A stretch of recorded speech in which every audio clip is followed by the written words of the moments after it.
We often hear in the media in America, oh my God, Muslims, watch out. Terrorists, their religion is not like the other religion.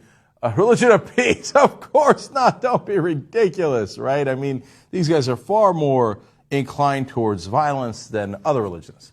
Well, that's interesting. UC Berkeley political scientist M. Stephen Fish decided, hey, you know what? Why don't I check that out, see if that's true?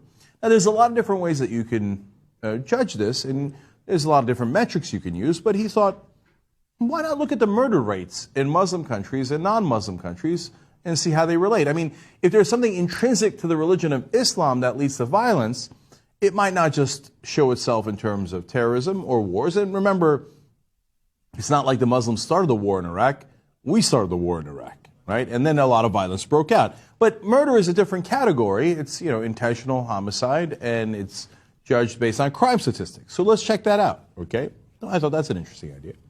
So he explains, predominantly Muslim countries average 2.4 murders per annum per 100,000 people, compared to 7.5 in non-Muslim countries.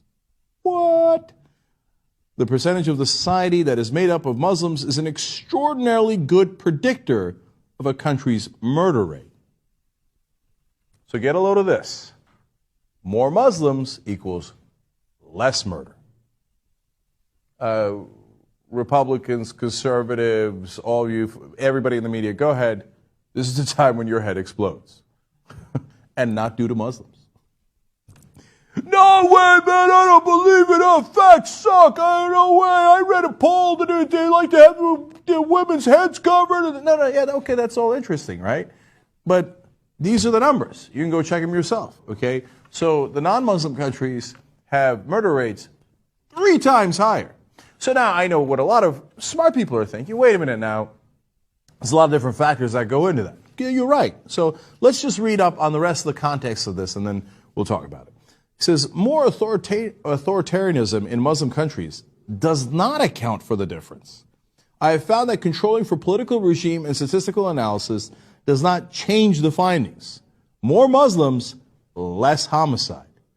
See, because if I would have thought the same thing. Hey, look, a lot of these countries, unfortunately, are under authoritarian leadership. And now if you got a guy who's a dictator and who's going to, have severe consequences for you, if there's crime, maybe that affects the numbers. But he controlled for that, and he found that it does not affect the numbers. Okay. How about if you took out some of the troublesome Christian countries? There are countries, by the way, when they're troublesome, they're not called Christian countries. They are countries that happen to be Christian, right? But there's huge murder rates in some of those countries. So he thought of that. He said, Fish further fleshed out these findings, for example, by rerunning the numbers to exclude non-Muslim majority states with extraordinarily high murder rates. Colombia, El Salvador, Guatemala, Honduras, Jamaica, Lesotho, South Africa, and Venezuela. Countries with lots of Muslims were still less murder prone by a pretty large margin. Okay.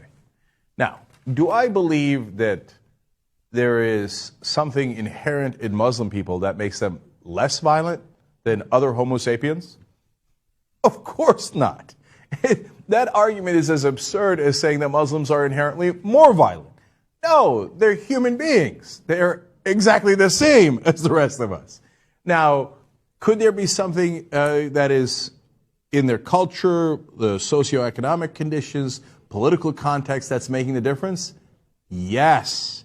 Now, that's exactly what I say also about terrorism, that it might have something to do with the political context, the socioeconomic conditions, etc., and all that should be studied further. Okay, but the idea that Muslims are inherently more violent in general is counterfactual. It is the opposite of true. Okay? So, now, again, it's not to say that Muslims are lovely people who float up on clouds and who have a different makeup than we do, okay? And who would never do anything wrong. Of course, there's still murders. It's not at the same rate.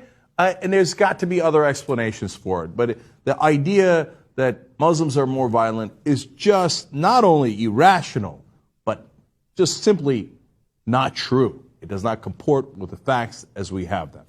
So for all of you guys who wanted to consider the Muslims are the worst of the worst, I guess that's a sad day for you. You'll have to go find another group to single out and go, no, but those those are the really, really bad guys.